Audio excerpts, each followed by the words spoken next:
आनंदराव एका मध्यमवर्गीय कंपनीत साधे कारकून होते.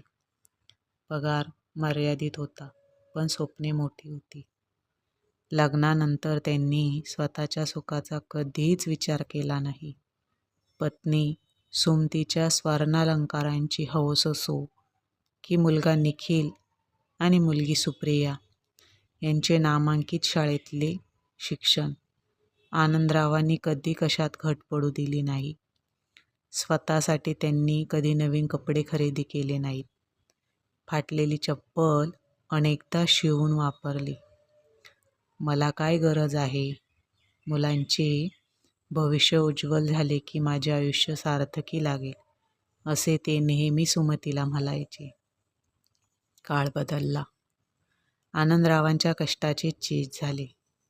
निखिल इंजिनियर होऊन एका मोठ्या मल्टीनॅशनल कंपनीत उच्च पदावर पोहोचला.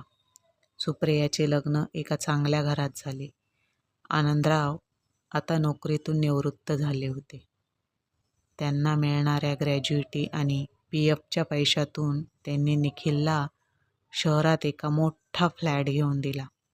आता आनंदराव आणि सुमती निखिलसोबत त्याच्या नव्या फ्लॅटमध्ये राहू लागले. पण हळूहळू घरातील वातावरण बदलू लागले.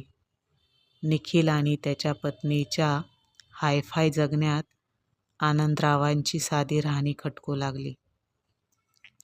आनंदरावांना जुना खोकला होता. कधी कधी रात्री त्यांचा खोकण्याचा आवाज आला की निखिल कपाळावर आठ्या पाडायचा.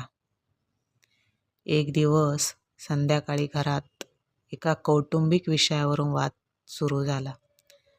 निखिलला नवीन गाडी घ्यायची होती आणि त्यासाठी तो आनंदरावांकडे त्यांच्या उरलेल्या बँकेतील पैशाची मागणी करत होता. ते पैसे आनंदरावांनी स्वतःच्या आणि सुमतीच्या औषधोपचारासाठी आणि आणीबाणीच्या काळासाठी राखून ठेवले होते. आनंदराव शांतपणे म्हणाले, बेटा निखिल, माझ्याकडे आता फारसे पैसे शिल्लक नाहीत. जे होते ते मी तुझ्या फ्लॅटसाठी दिले.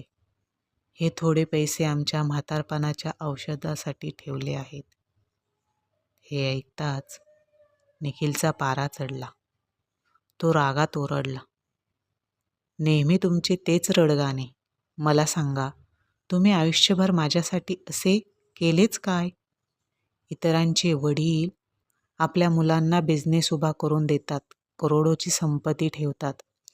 तुम्ही फक्त एका साध्या फ्लॅटचे डाऊन पेमेंट केले. त्यात काय मोठी गोष्ट केली? आमच्यासाठी काय केले तुम्ही आयुष्यभर? निखिलचे हे शब्द आनंदरावांच्या काळजाला पार आरपार चिरून गेले. ज्या मुलासाठी त्यांनी स्वतःचे तारुण्य, इच्छा आणि आनंद पणाला लावला, तोच आज त्यांच्या अस्तित्वावर प्रश्नचिन्ह उभा करत होता. सुमतीच्या डोळ्यातून अश्रू वाहू लागले. आनंदराव काहीच बोलले नाहीत. त्यांनी फक्त शांतपणे मान खाली घातली. त्या रात्री आनंदरावांना प्रचंड अस्वस्थ वाटू लागले. छातीत कळ आली आणि पहाटेच्या सुमारास त्यांचा हृदयविकाराच्या तीव्र झटक्याने मृत्यू झाला. घरात एकच आक्रोश झाला. निखिलला आपल्या वागण्याचा पश्चाताप होत होता, पण आता खूप उशीर झाला होता. आनंदरावाच्या निधनानंतर काही दिवसांनी निखिल त्याच्या जुन्या कपाटातील सामान आवरत होता. तिथे त्याला एक जुनी काळी डायरी सापडली. त्यावर लिहिले होते, माझा हिशोब. निखिलने उत्सुकतेने आणि थरथरत्या हाताने ती डायरी उघडली.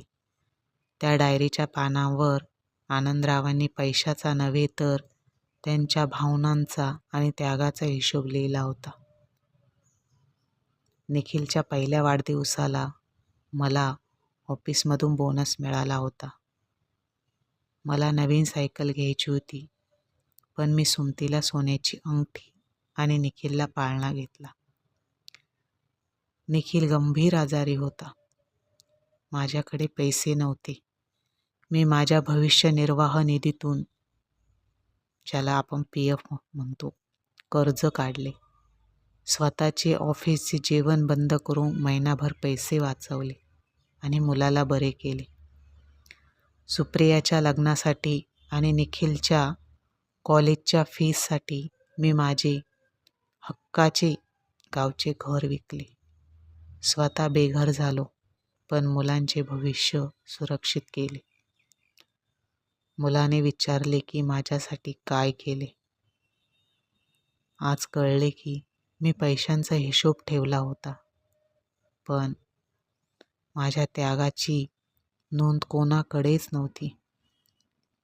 माणसाने जगात सगळ्या गोष्टींचा हिशोब ठेवत चला, नाहीतर हक्काची माणसे हे शेवटी विचारतात, तुम्ही आमच्यासाठी काय केले.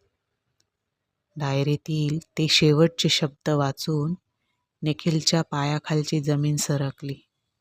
तो डायरी छातीशी लावून ढसाढसा रडू लागला. पण ज्या बापाने आयुष्यभर हिशोब न मागता सर्व काही दिले, तो बाप आता कधीच परत येणार नव्हता. मित्रांनो, तुम्हाला ही कथा कशी वाटली ते नक्की सांगा. लाईक आणि सबस्क्राईब करायला विसरू नका. धन्यवाद.